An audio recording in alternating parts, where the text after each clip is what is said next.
historical forces, but they are now almost totally bankrupt as ideas for education in the 21st century. And I think they're betraying most of our children. Public systems of education, paid for from taxation, were invented to meet the needs of the industrial economy that was emerging in the 18th and 19th centuries, where we needed a workforce who could do certain sorts of things. Our ordinary workmen have a tradition of skill behind them. The high schools of today were essentially designed in the 19th century, and they reached their zenith in the 1950s. In the old days, we say one size fits all. Okay, 30 kids, put them in a classroom, we're going to teach them the same material, you're all expected to get it the same way. Page 56, boy, page 56. There's a great emphasis on lining up and bells and, you know, these vast movements from room to room, a bit like movement of vast tribes, really, all at key times, bottlenecks, putting children in age cohorts, regardless of whether that's got any purpose at all. In the old days, it used to be the teacher as the man or woman, the person up front who knows it all. And here are these young people who are listening to this person who knows it all, and they take it all in, and if it's a good teacher, you know, you all get it and you move on.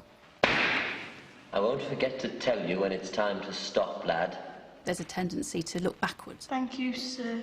Always to say, well, there was a golden age of education, and if we just get back to that, you know, everybody will be absolutely fine, all wearing blazers and, you know, boaters and sort of doing reading, writing, arithmetic. Potty bam, potty bass, potty bat. Potty ben, potty bass, potty bat, cricket bat. Schools become steeped in history, in the past, in static knowledge, and fail to capture the here and now. And schools often fail to prepare young people for contemporary society, for the realities of the world in which we are living. And even more significantly, fail to prepare young people for the emerging issues of our time. How is this helping our children in terms of what they're going to be as adults? In 25 years' time, a time we don't really know what it's going to be like. How adaptable are they going to be? How versatile are they going to be? And how confident are they going to be? Students who are starting school this year are likely to be retiring around 2065. Given that we can't predict with any certainty what the world's going to look like in 10 years or even perhaps 5 years, the very best that we can do is prepare young people for a rapidly changing social, technological, economic environment, that they'll need to be the most flexible, collaborative, resilient, creative generation that really have ever been. Education is, I really think, the most fundamental challenge facing human beings, you know, that education will be the key to solving all of the other problems that we've got.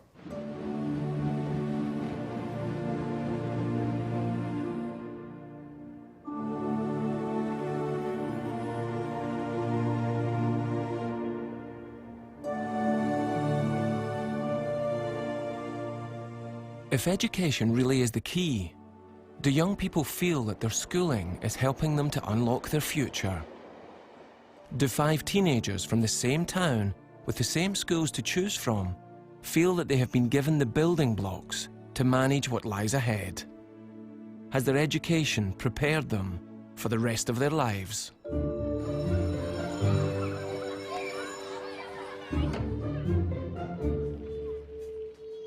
I've just finished my GCSE exams. I'm waiting to get the results back.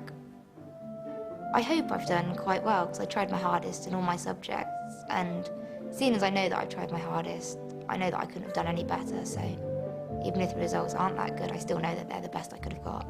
Plus I don't get that worked up about things like that because I know I'll get there in the end with the help of everybody, and my parents, they help and stuff. So it's not really anything to worry about. I put my whole life into what, you know, how I bring her up. You know, I think there's another thing, if you don't put anything into parenting, you don't get anything back. And I just want the best for Natasha, and I hope that it rubs off on her that she will get the best out of her education. But what is the best education, and how do you get it for your child? Money can help, But is it enough to give every young person a love of learning, whatever their aptitude or interest? I didn't really enjoy school, to be honest. Just didn't like the whole sitting down in class doing work thing. People tell you, well, oh, you'll be going out in the big wide world soon, you've got to buck up your ideas, and then you just think, nah, no, I don't. And you go out there, it kind of hits you a bit, you go, oh, yeah, I think I might have to. I was doing quite bad in school, not everything went in. Like, things like I should have maths, algebra, that went straight over my head. He hasn't liked it from the day he went to playgroup. Took him to first day at school, 3 months of hanging off my leg, asking, please, Mum, don't let me go there. I just don't think he's felt very comfortable in the environment of sitting down, quiet. It's not in his nature. He's always found reading and writing a struggle. For others, the struggle is finding a way to use the opportunities in the classroom to fulfill a dream. But how can a young person choose which dream to pursue? Education, to me, is very important because I know what I need to do in my life and I know what I gotta do to get to it. So I have to try my best and get to that stage. And then without education, you can never get there. Yeah, I want to become a doctor. I want to do amazing things with my life, you know, and I want to make my life worth living. Somehow, I just have to add sport in it as well, because sport, I can't leave sport behind. It's just like impossible.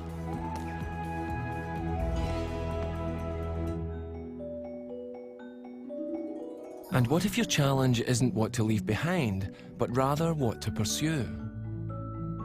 What if finding your passion is as frustrated by the curriculum at school as it is liberated by the choices outside it? I love learning things. I love it.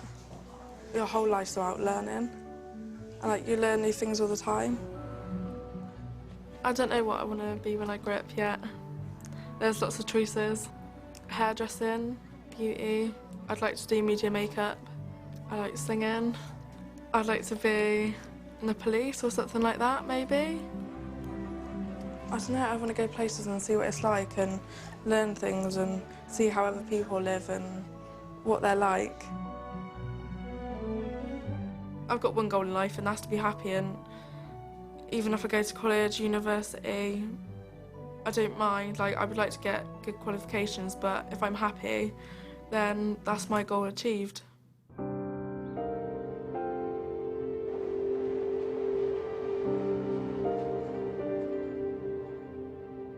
But what if you have no goal, and all your potential prospects have already been closed down?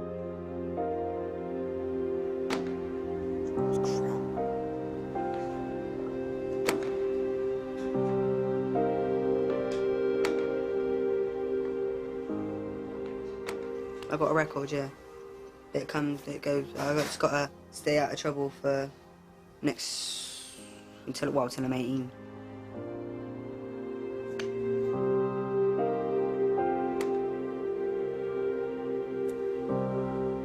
Can I go now?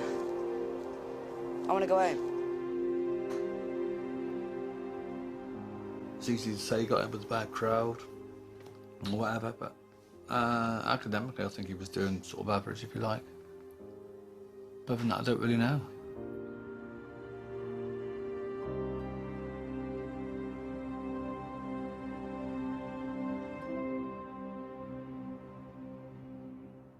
People are different. And education has insisted from the outset on looking for how they are the same. We label young people who are enormously talented and motivated dysfunctional because actually they don't quite fit with the mainstream. And my guess is that the price other young people pay to fit with the mainstream, abandoning some of their creativity, some of their talents to pass exams, is shameful. We're incredibly frightened of young people, and the more hormonal and adolescent they get, the more frightened we get. And I think it's really convenient for us as a society to put young people in groups of 1,000, stick them in a big building and forget about them for great parts of the day. These bright young children are probably the only natural resource that's going to be left in the United Kingdom within 20 years. We have to bring these on, we have to make the most of them, and at the moment our present system is letting them lie fallow. Do exam results tell us where these talents lie? Or are they simply a measure of how much children have remembered? Natasha is on her way to find out how the examiners have rated her in the most important test of her life so far. Surname's A to H. Natasha Cooper. There we are, well done. Thank you. Let's get back over there. Heidi! Heidi! What did you get? Got an actual No! Come on! I'm going! A in geography! Well done! A's and B's!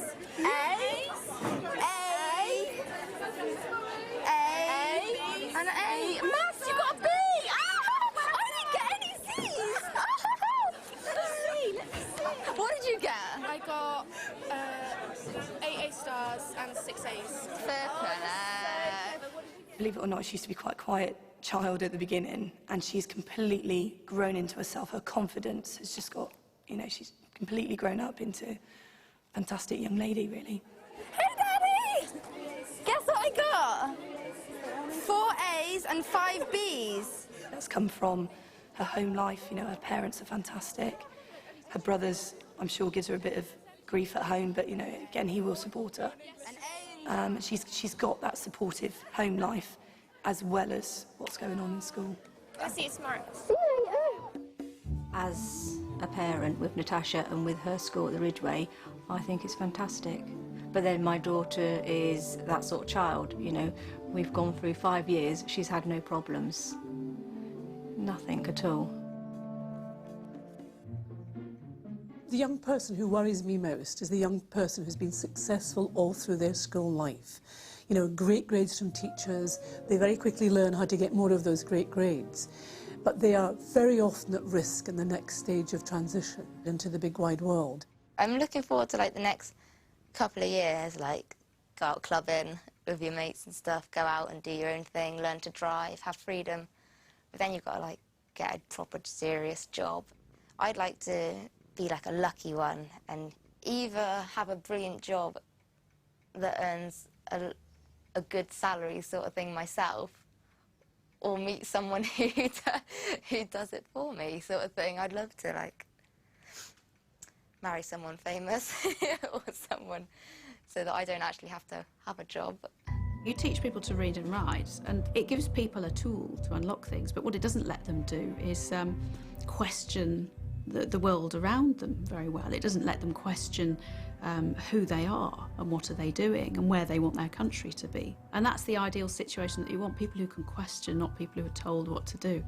They're not in touch with their own kind of power. They're not in touch with the things they can handle because they have been rather overserved, I think, by schools. So the risk of parents making decisions for them, schools making decisions for them, is they are lost in the world. The transition from school to independence, to having to make up your own minds, is a big jump for too many of them. We're programming children to be compliant. We fingerprint them on the way into school or when they want to get a library book or a school dinner. We tell them that they have to conform intellectually. What they can't do is the big stuff, like set up their own schools, set up their own learning facilities, really sell stuff that matters, to think about how things are going to be very further down along the line. We're not tapping into that creativity. We're just producing little foot soldiers.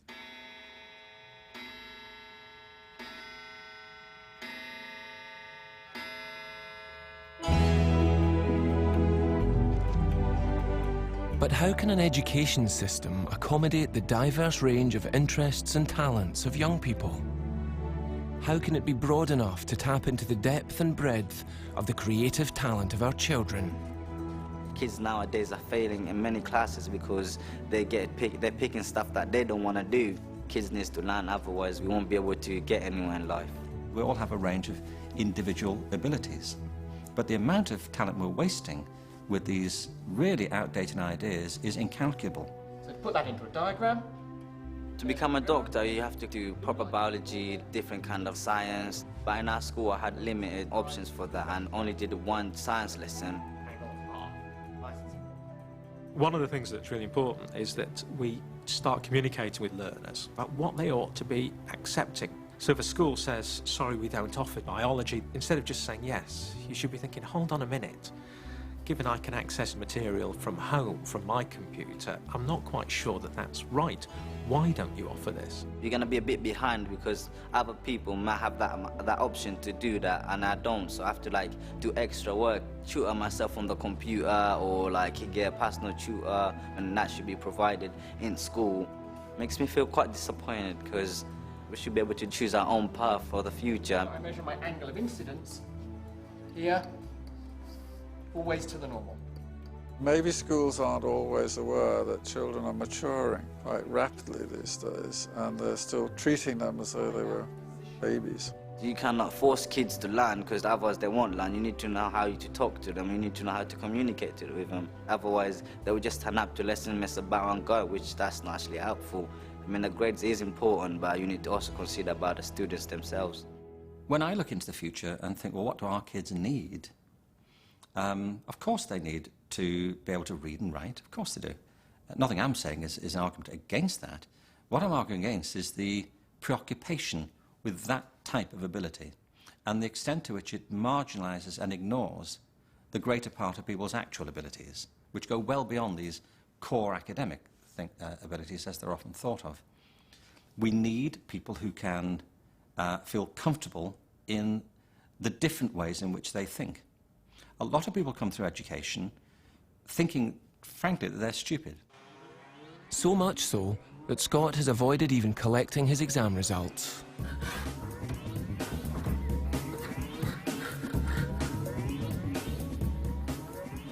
Scott half at 11Q. Yeah, thank you very much. Oh, I hope it gets good. No, I'm going to let him open them tonight when he gets home.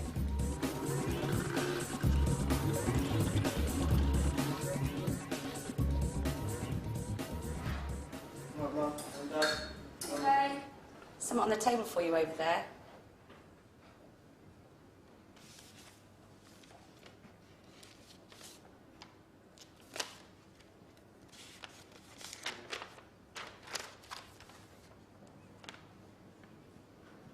I've got C, F, G, F, E, E, C.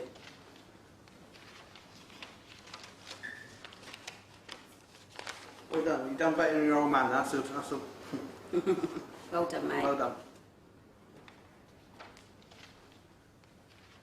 For some kids, school is torture. School is the law. They have to go. Why is it that so many successful people we admire didn't succeed at school? Does their success, in spite of academic failure, suggest that schools don't accommodate children who think and behave differently?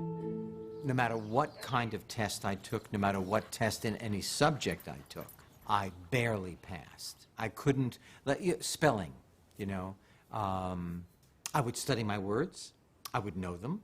I would be very proud of that. I would walk to school. I'd walk up the stairway. I'd go into my class. I would sit down. I would take the test and not remember one of the words I knew in my apartment a block and a half away. I feel a bit stupid sometimes. But I just feel a bit stupid asking to read that word. It might be the most simplest word there is. I used to hate the fact that I couldn't spell, I couldn't do math. Everything was so difficult for me.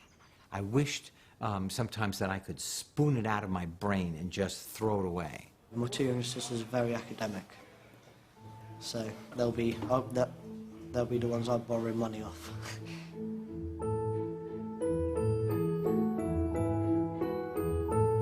Most of my friends say I'm really, really clever.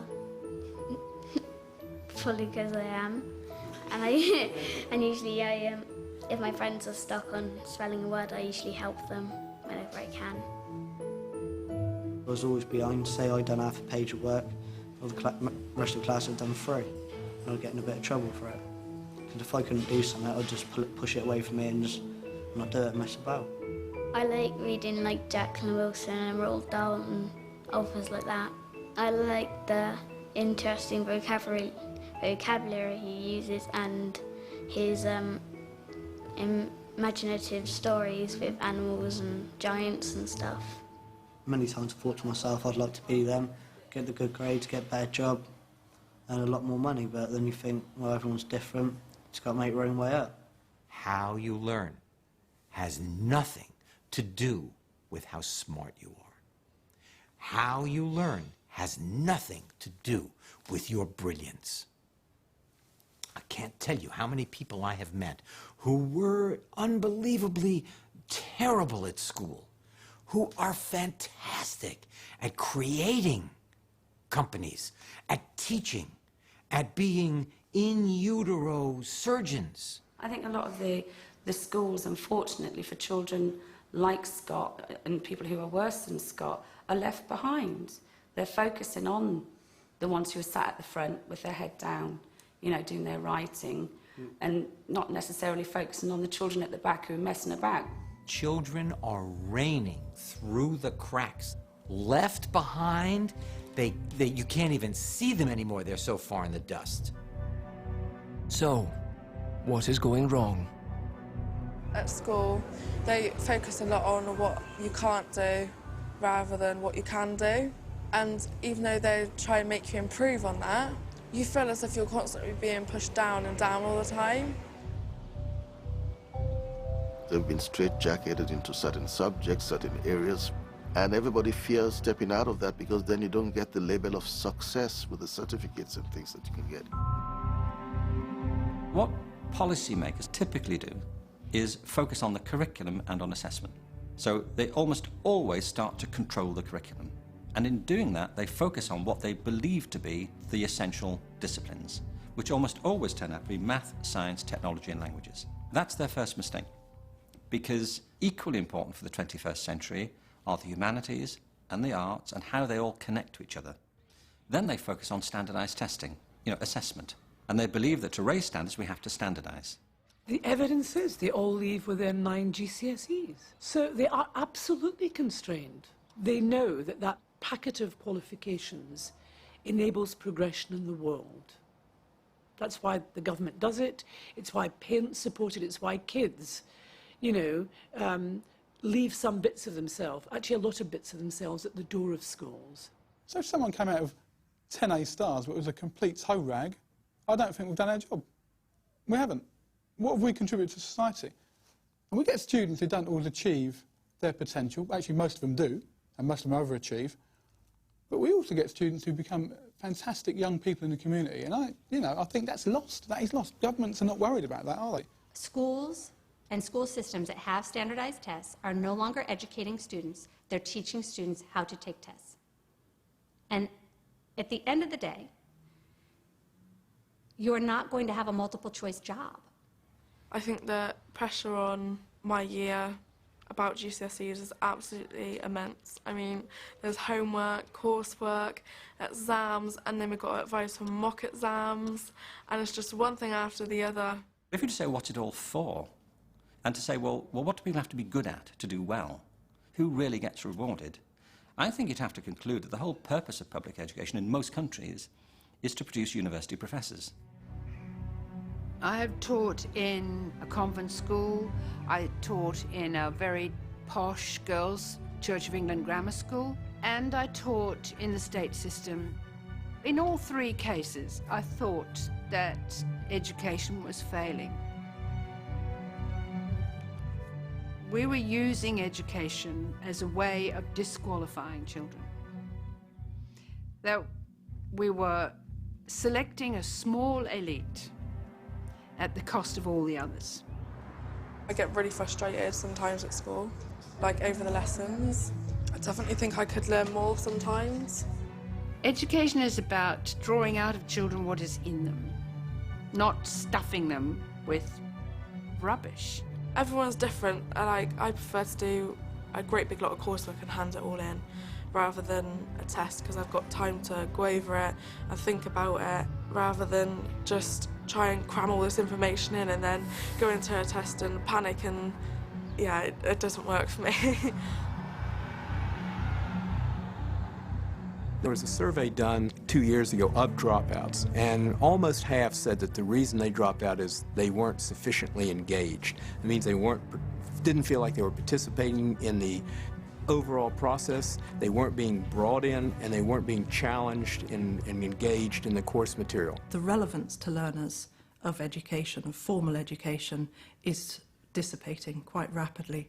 And what we're seeing is not only increasing truancy rates, we're seeing physical truancy, but also mental truancy. Young people there, but not really there. You look at the range of disaffection among kids just now from public education, not all of them, but too many of them, to know this can't sustain itself.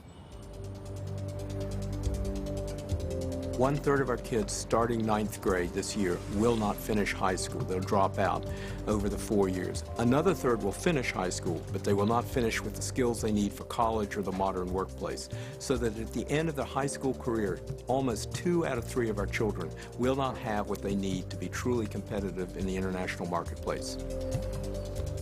Every year we're turning tens of thousands of people out into society who are totally ill-prepared to earn a living. We are producing at the moment roughly 30,000 children a year who have no passes whatsoever at GCSE, and 140,000 who get nothing better than a D.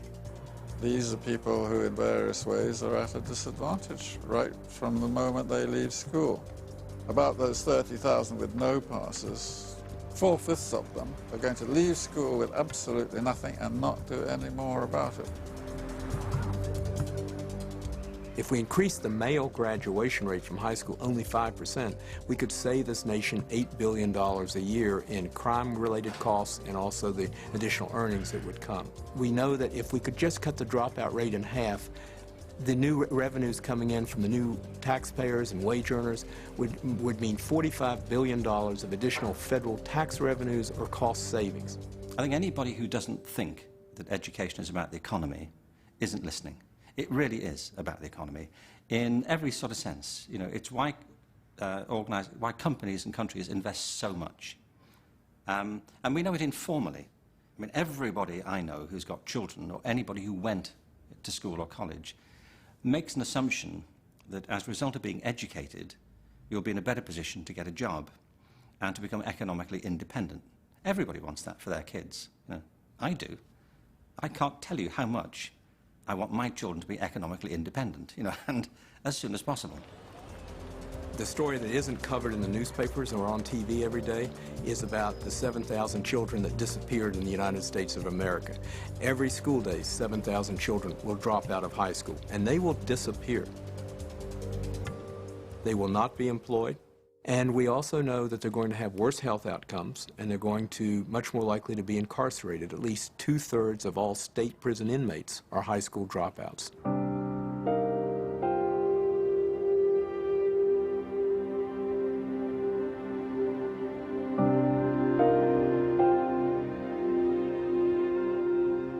People who live in a fast-changing environment like the inner cities can see the realities, they know the pressures, they understand, and they want to break out of these situations in some ways. And schools are not responding to their needs in any serious way.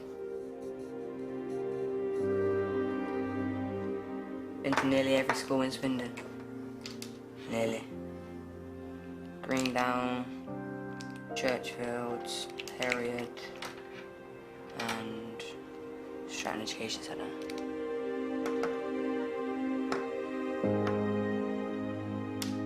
I would just drop them off in the morning because I'm thinking to myself, you know, it's been in the papers that if you don't make sure your child goes to school, then you'd be taken to court for it. But that would never been in question because I've always been there. If he hasn't been going to school, I said, well, you're not going, I'm going to drop you off. But it didn't make a difference. I would drop him off at 10 to 9. And if he'd go to school, I'd drive to work and he would just walk out. They can't stop him.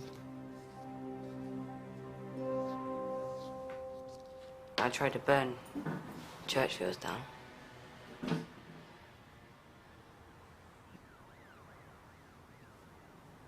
But I didn't. Didn't have the guts. Didn't want to. So I got kicked out. For trying to. Well, for wanting to.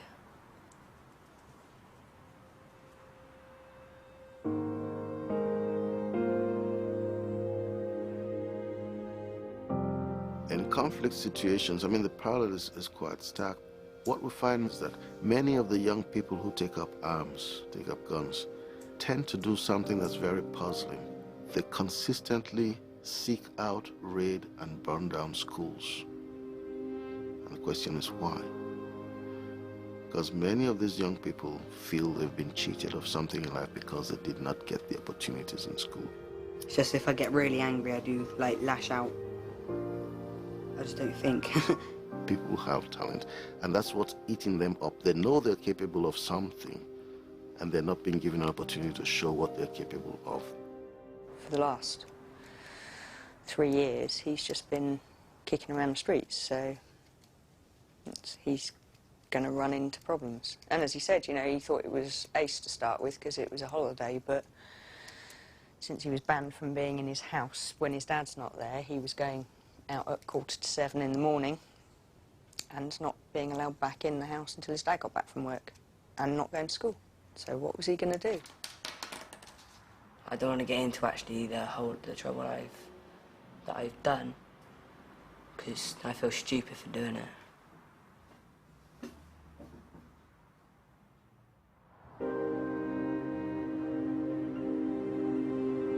When he was first kicked out of school, he'd walk out of lessons. He wouldn't walk out of the school. He'd walk out of lessons and he'd wander around the school. Surely it's someone's responsibility to try and find out why and get him back into lessons. If your mom is in drug rehab for the 10th time, and your dad just got out of jail for murder, and now you're supposed to go live with him, I don't know how you could come to school and decide that English class is important. You know, when you're just basic needs, you don't feel safe anywhere.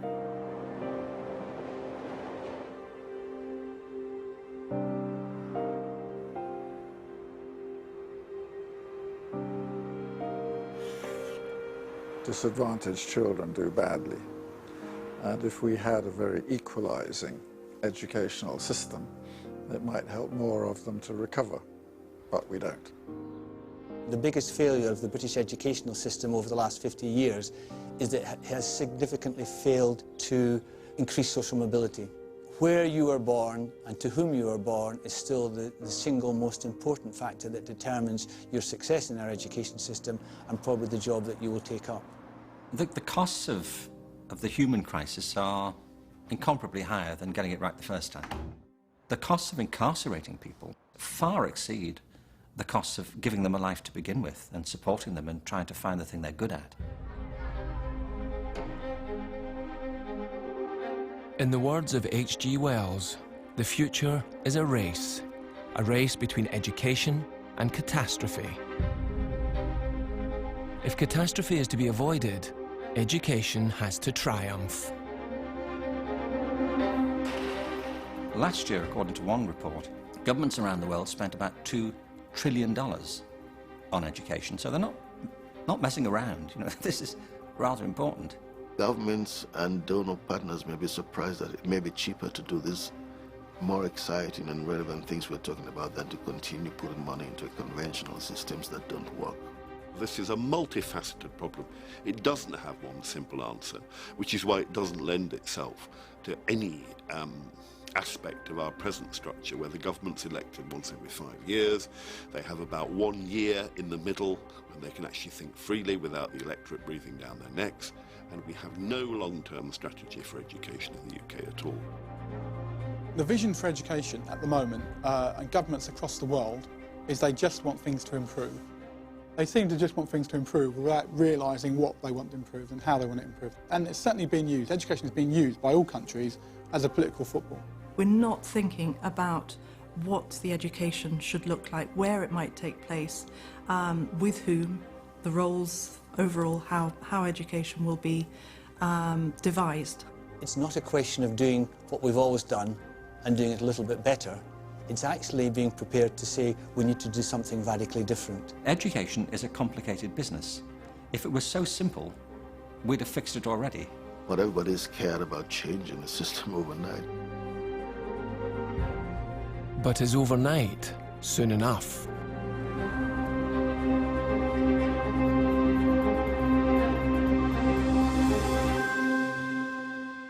The good news is, though, there are great programs where people are doing things about it. You know, there are programs in different parts of the world, often whole systems trying to shift. And I think it's about reinventing this system and showing the good work and how that can be made available elsewhere.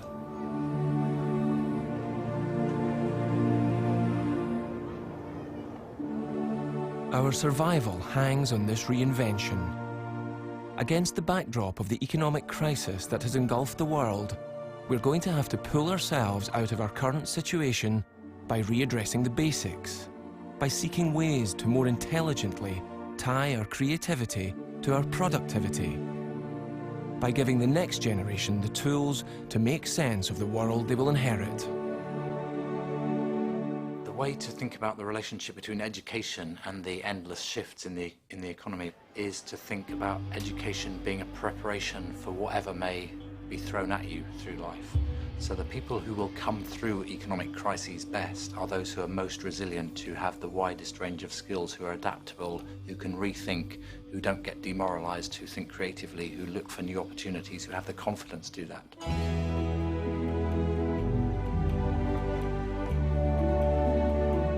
When you look at the schools that the upper echelon of society is sending their students to, those schools, not only do they have very rigorous academic coursework, they also have a very highly developed program of jewelry making, woodworking, metalwork, all of these things that they understand are a really important complement to a full education.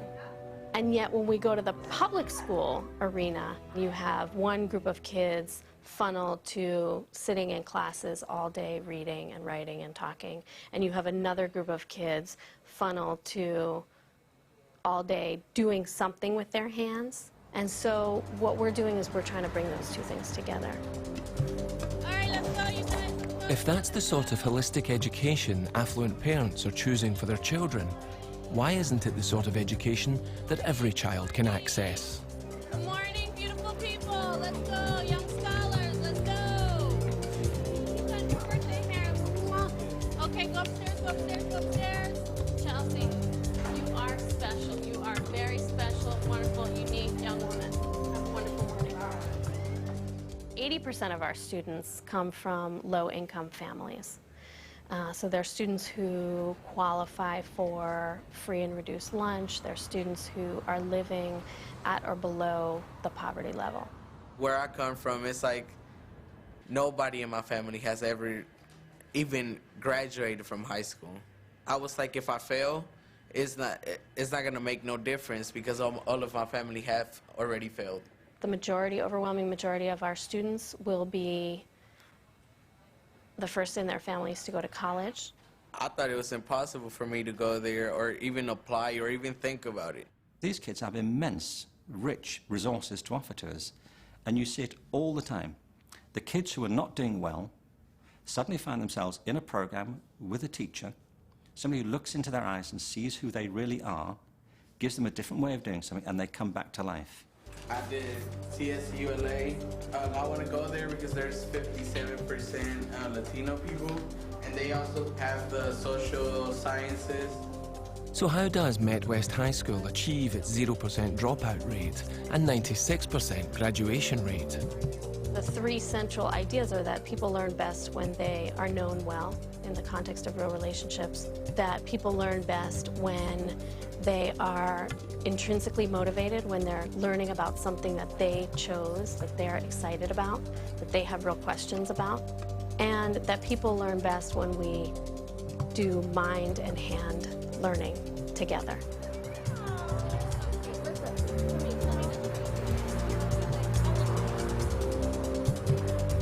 This is personal. This is about your life.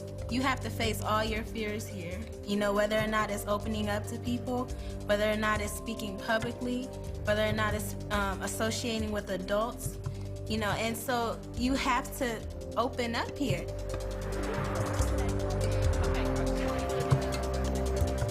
One of the challenges facing the global community is raising the standard of education, not just in the developed world, but in the developing world. We need to get high quality education for every child on the planet, and that is going to mean really serious investment. It's going to mean taking the opportunity of designing new systems without building a legacy system first.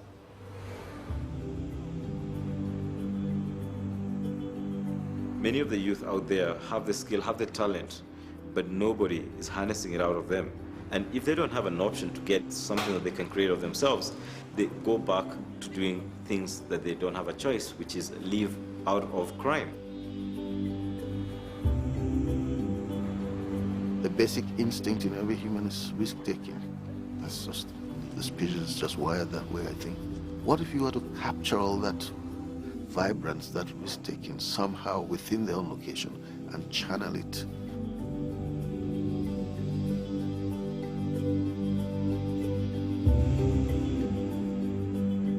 We've set up a school in South Africa for kids from the townships, and we're attempting to teach them how to become entrepreneurs, how they can set up their own businesses and get the satisfaction of making their own way in life.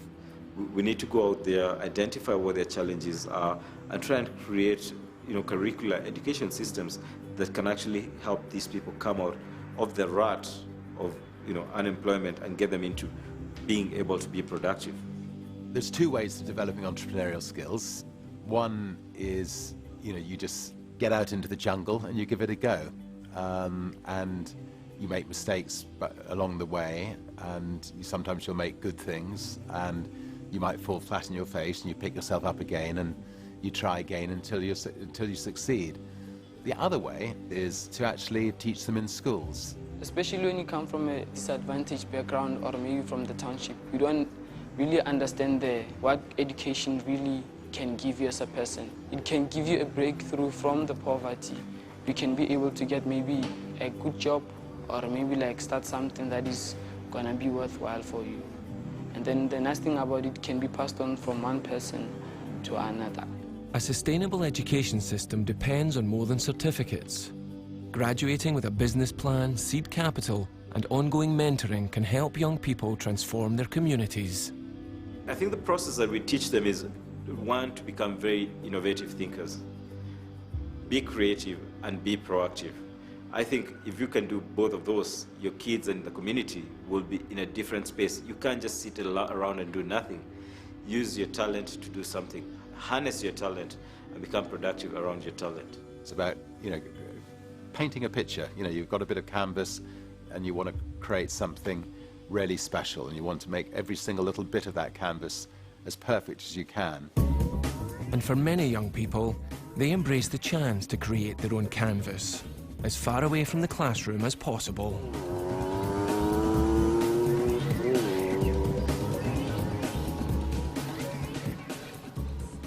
I'm quite amazed that he's up at 5 in the morning.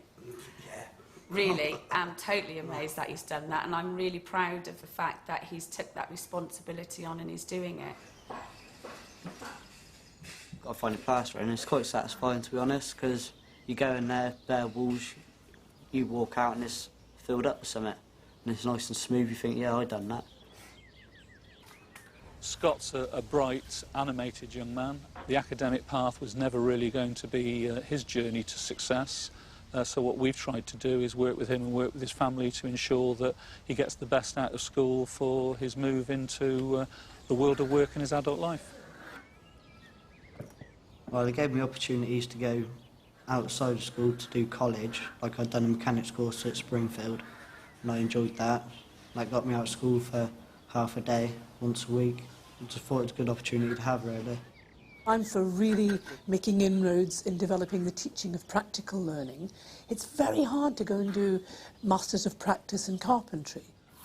So when I look forward to the day when we have our professors of ologies, but also we'll have our masters and mistresses of practice, and that those will have equal esteem. People who work with their hands, who do practical things, are automatically thought of as being lower down the food chain educationally. I find this a ridiculous idea. That people who actually do engineering, or people who build houses, or people who do electrical work, or do the million things that human cultures need to have done, are thought somehow to be intellectually less respectable than people who are good at particular types of essay writing. problem with traditional vocational training is it works on a deficit model. It's saying to young people, you didn't finish school, you don't have the right certificates, you don't have this, you don't have that, so let's give you some metal work, woodwork or whatever. We've got muddled about academic and vocational anyway.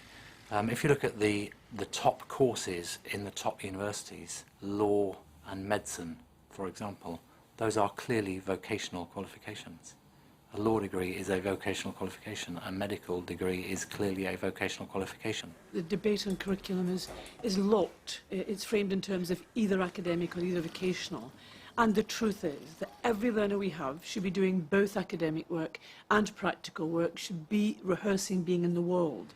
It's a little bit like learning how an internal combustion engine works, but without ever having the feel of the wind in your hair. You know, you need to put the top down as well as understand how the engine is working. We should start talking about theoretical and applied rather than academic and vocational, and we should make sure that vocational subjects are taken seriously, that parents understand them, that employers promote them, and that young people choose to do them.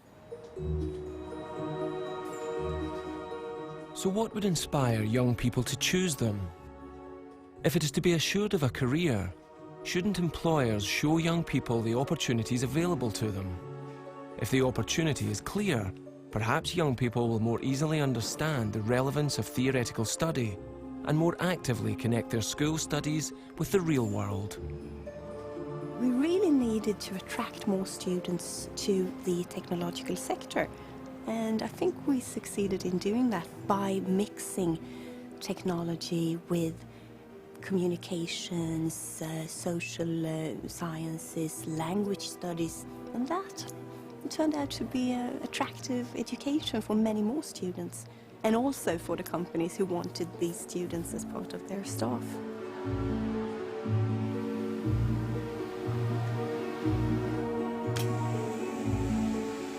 It's not just learning, it's more developing as a person. It's everything from economics to factory work, to research, to construction, how to produce a website, and everything a company needs to to sell itself.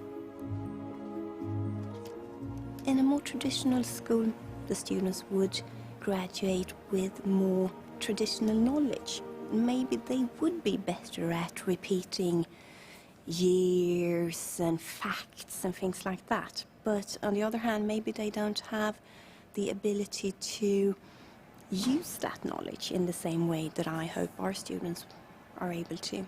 We need to revisit what school education is about. And of course, it's been about getting people ready for university. You know, the tail wags this dog in a quite outrageous fashion.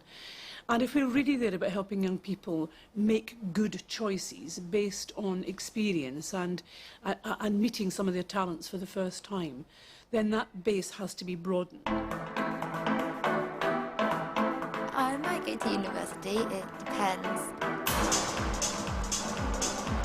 If someone tells me to go, then I might. I like knowing what I'm doing is right and it's going to get the best out of me. There's a view out there that some subjects are more rigorous, more difficult, more demanding, more important than other ones. And so people will say, well, we all have to do maths because it's intellectually so important that we should be able to do that. And you say, well, why aren't we all playing the piano then? You know, why shouldn't we all be dancing? I love dancing. It keeps me healthy and fit, and I can excel in it and get better at it. I can compete with others at it. I've done it all my life, so it's great. There's a hierarchy of subjects in schools, and the hierarchy is partly to do with assumptions about usefulness. You know, so people will say, don't do art or music. You're not going to be an artist. You're not going to be a musician. But people do not say, don't do maths. You're not going to be a mathematician. I'd like to dance in music videos or in like West End plays and stuff. But I don't think I ever will. I don't think it's like a career that I would choose. Why don't young people choose careers that reflect their interests? Are we too focused on the academic route? Would more students make better choices if school gave them the chance to see how their interests could become their living. In Holland, they think so. We have more than 200 training programs in our institute. For example, nursing and pharmacy assistant, but we have also for tourism or for technical professions, like maintenance of cars or electricity.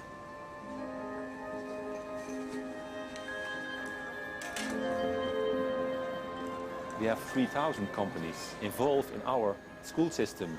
We make professionals. So we need these companies. Without these companies, there's no vocational education training center. I'm studying for nurse. The teachers who teach our theory are both teachers here in school and also work in the hospitals, so you get the most up-to-date knowledge about how things are performed. Yes, they care about children, of course they do. But the real thing that lured these people into teaching was the massive excitement, one of the biggest adrenaline hits you can ever get, which is of actually communicating your passion, your excitement and love for a subject. The teacher is part of a totally symbiotic relationship. All the high-performing systems on the current criteria recognise that you have to invest in teachers, recruit good people, and give them a lot of support and pay them decently. That's necessary, in my opinion, but it's not sufficient. You also have to have a view of what teachers are supposed to be good at, because you can have all of that and still have a highly conformist system. I think we need teachers who are also gifted and skilled and supported in promoting creative thinking and a diversity of talent. So there has to be also a different model of the curriculum and a different pedagogical model in this. But you can't change without having a strong investment in teachers. But the top of the pin here still lines up with the reflection, no matter where I look from. I remember when I was in year 7, 8 and 9, I wasn't paying attention to my lessons or my subject that well. Now, I really think that I need to get sorted and get my education done so I could get the right job in the future. Yeah, better, well done. Well done, well done. I had like 3 teachers actually helped me and actually inspired me because they looked at me and saw my talent. They're actually excited by what they're doing, both the people who are teaching and the people who are learning. And that tends to be terrifically self-reinforcing. That the more excitement you get from students, the more excited the teachers get, and you get into a virtuous circle there. Not bad, finish. I always had a fantasy that I wanted to become a football manager. One of my PE teachers saw me coaching a football team, and she said that you're really good at this. I mean, you're really committed to things that you like, and I know you like this. So if you ever consider your career, you should put this in there. Sports is one thing I never give up, even if I'm a doctor. Sorry, you're going to help me. Come up to the wall, please. The best systems in the world establish a culture where people want to be teachers, where it's seen as a respected profession, a profession that people aspire to be part of. Image could be anywhere, couldn't it? I really like being challenged by my teachers. What about over the second row? That's going to come like this. They know that I'm capable of doing that thing, so if I don't try, they're like, you're capable of getting this, so we all know what you're good at, right? That's why we keep pushing you and pushing you to get to that level. Hope that Sally's put those in the right place. If you invest in great teachers, if you support them, respect them, train them properly and keep training them, that's where the improvement comes. There is no school on earth that's better than the teachers. Instead of saying to kids, this is the way to do it, a great teacher will say, here are the tools, here are the options, it's up to you. Shouldn't we be allowing students the luxury of learning from their mistakes?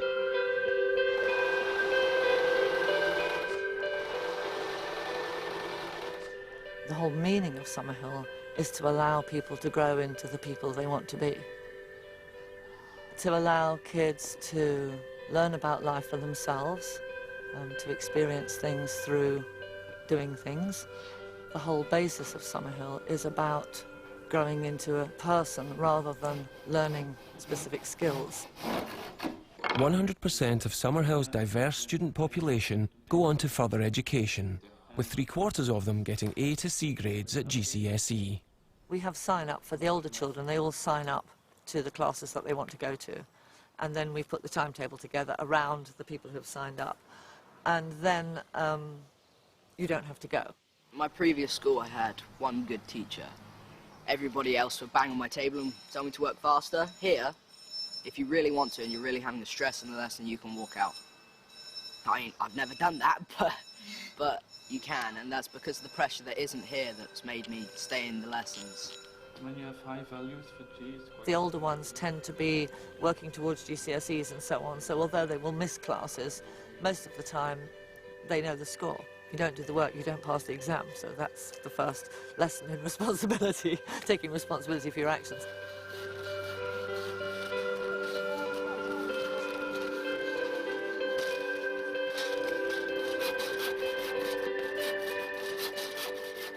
I'm passionately committed to the idea of putting at the heart of what you're doing within the education system the development of the individual, developing confidence, the ability to analyse, the ability to research, the ability to experiment and make a difference.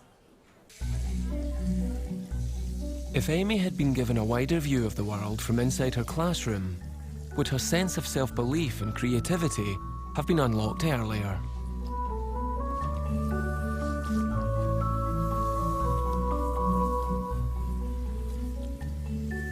I came to college, started my hairdressing, and I thought, I kind of like this. It's nice being creative, and then when you've got the finished product, you think, oh wow, and you can be proud of yourself, and everyone says how nice it is and everything, and it makes you feel good. Then I thought, oh well, why don't I try something else creative, and that's when I got into songwriting and poem writing, and now I'm doing textiles, and I'm making a dress at the minute.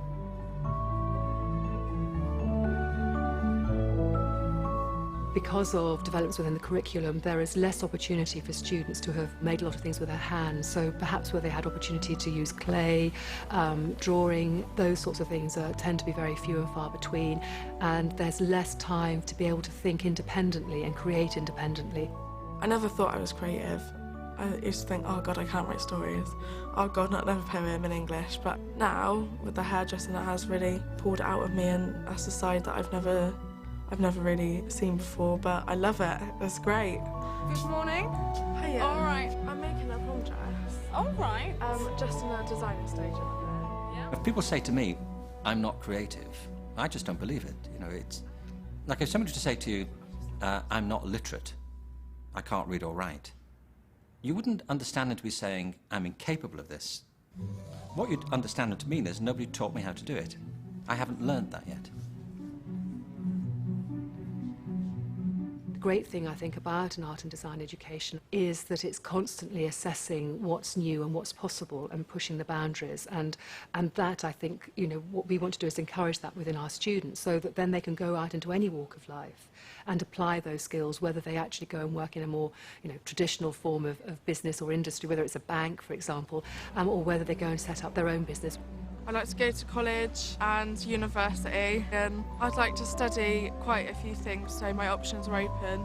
I want to feel like I've got plenty going for me and I can always change my mind, and that's okay. And I don't want to feel as if I'm going to be stuck down one path forever. I want to be happy, and I'll do whatever that takes. It's about encouraging people to think of education as a sort of rounded, holistic enterprise so that pupils are allowed to flourish within that. And I think that teachers have to be given encouragement to be more experimental and to work with the pupils and parents that they're in contact with to build a model of education that's suitable for the children in their environment. I think there's a real opportunity afforded, not least by technology, to find new ways of approaching teaching and learning, of freeing up teachers to take on the role of facilitator and to help those students who particularly need stretch and challenge, but also those who are currently being left behind, who are completely disengaged with today's system and just cannot see the relevance for them, and whose natural interests, aspirations and skill sets are perhaps not readily visible. I don't think that the school of the 21st century really is going to continue to look like most high schools have looked for the last 150 years. Because with technology, there's a need for a teacher, but there's also the ability now to go find a number of other teachers across the globe. Imagine you're a teacher of French. You're English, your first language is English, the 30 kids in front of you, their first language is English. and you're in England, but arbitrarily, because the timetable says so, you're speaking French, because it's a French lesson. How authentic is that? How do you feel as a teacher? How much more empowering if you're having a conversation through a video conference with a school in France? You'll find that the teacher's work becomes much more flexible. So sometimes they'll be teaching a class, sometimes they'll be working with a small group, sometimes a large group, and sometimes doing one-to-one coaching. And so teachers' workload will become more varied and actually, I think, much more interesting and productive and rewarding than the kind of treadmill of getting through 35 classes in a 40-period week. Can technology support a new generation of teachers and leading us away from the passive world of chalk and talk to unlock the potential in individual students? The society overall is much more personalized today. And we have a great advantage that the last generation didn't have. We have a lot of technology that can support us. So it makes it much more easier for us to spend our resources in a different way. We can be more efficient by using technology. A lot of people have doubts about what we are doing. They are looking for the classrooms and the blackboards and the pupils sitting quiet and just listen to the teacher. And they feel worried about what they see. Technology can never replace the teacher. What technology can do is empower that teacher. Technology can help that teacher take that class to worlds far outside that classroom, far outside that neighborhood. And technology can also help that teacher expand the reach and what those students learn. The school is no longer the source of information and stuff. The school is the thing that enables me to learn. And those are actually quite different things. It enables me to learn using whatever learning resources happens to be out there. It isn't the sole provider of that learning and those learning resources. We have something called the portal. You can log in with your own name and password. And there you can find all your files. It's where we have all our courses, what you're supposed to do, what assignments you're supposed to do, how you're supposed to do it. We provide the student with the opportunity to read on his or her own level, in their own pace, and finding ways to learn by themselves. That's the heart of everything. It's not personalized in the meaning that they can choose whatever they want to learn or whatever they want to do. The curriculum is very core in the way we work. So they need to have goals for themselves that relates very directly to the curriculum, but we provide them different ways to fulfill their goals. That's the beginning of mass customization, but it's only the beginning of it, and we will see that going much further. And technology and a whole set of other things will make it possible to get the core right consistently and give lots of customized opportunities to young people as they get older.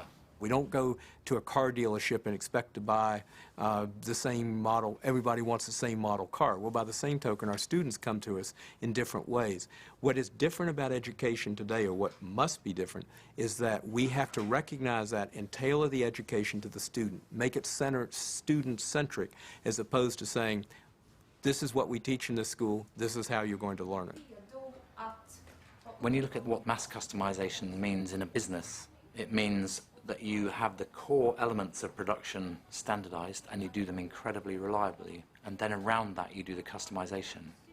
If you translate that into a school system, mass customization means having a set of teachers and schools that can reliably and consistently teach great lessons, but then as children and parents begin to express their preferences, tailoring the experience around that. I think the time is here for this kind of education, I think so.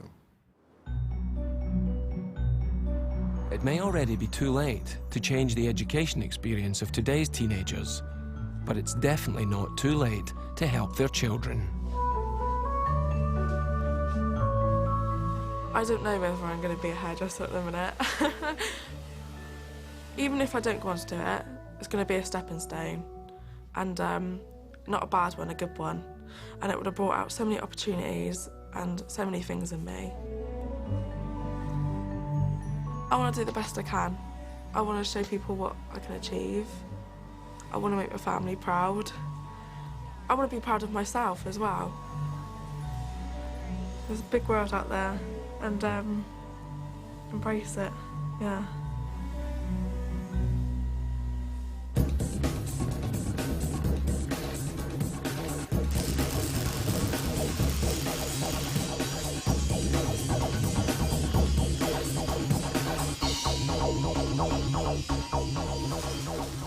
My dad's worked really hard.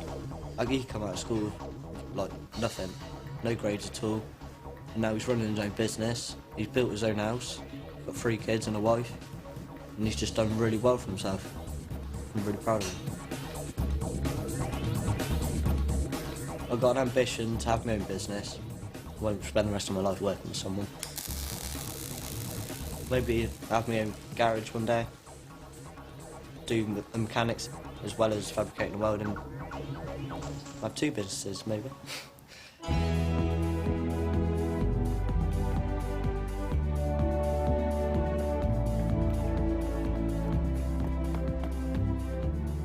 When I do long distance running, there's time when I hit a wall and I'm thinking to myself, that's it, it's the end, stop it there. But then I encourage myself saying, no, you gotta carry on going. And then when I cross that finishing line, I'll think to myself, I never give up. Once I left school, I'm making sure that I go to college. And after that, I'll make sure I go to university. And from all that hard work, I want to be successful.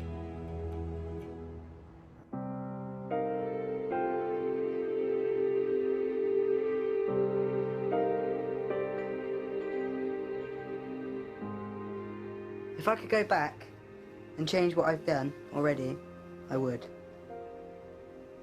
Because I've been in trouble with the police quite a lot of times over various different things I ain't gonna go into. I wanna like change that, go back to them times that I've got in trouble with the police and like rewind it and see if I can like change what I've done. See if I can change it, like avoid what I've done.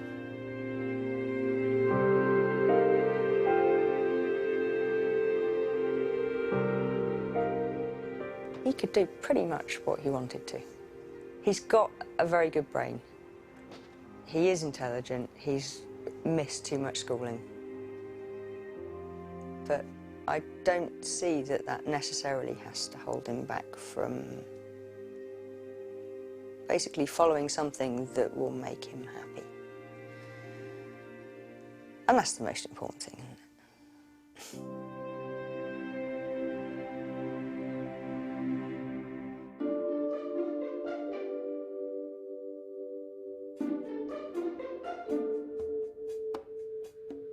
Lucky.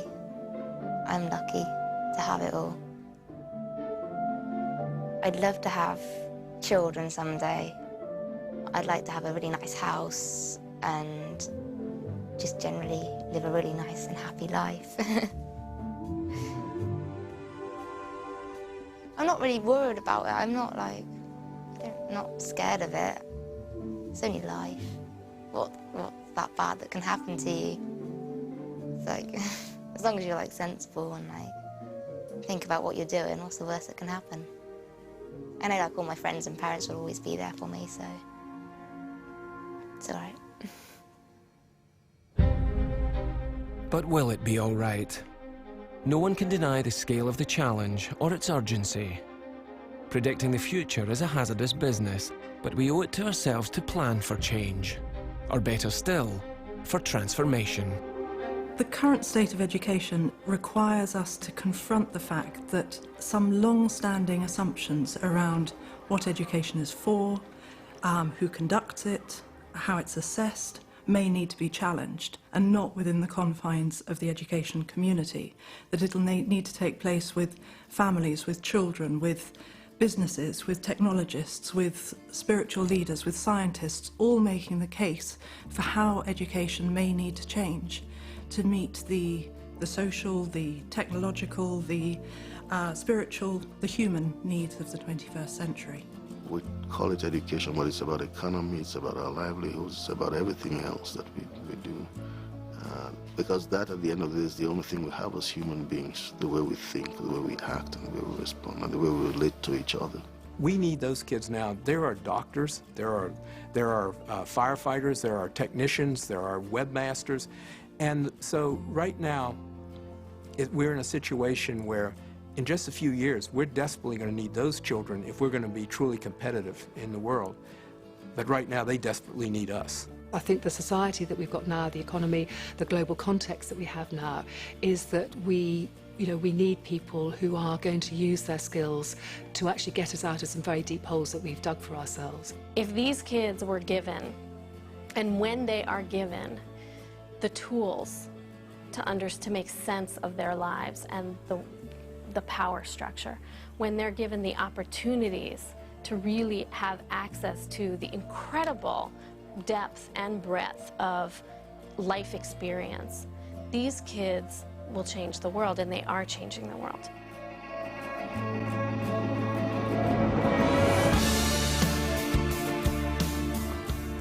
Governments can try to regulate, but in the end, it really is up to us. Parents, teachers, employers, and young people themselves. If we don't all work together now, then we run the very real danger that the world's problems will exceed our capacity to solve them. We owe it to these young people. They are the people we've been waiting for.